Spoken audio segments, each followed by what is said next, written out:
Chicken biryani. Beef kebab.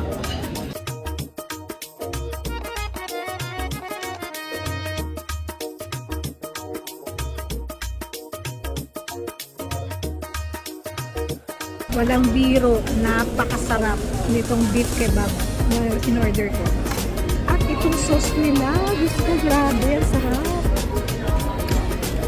Gusto mo naman mag-elevate ito, Indian food na talaga na restaurant. Hindi, dito lang sa kinainan natin. Sarap. Kamusta po ang chicken biryani? Sarap naman. 2 kilong bigat na.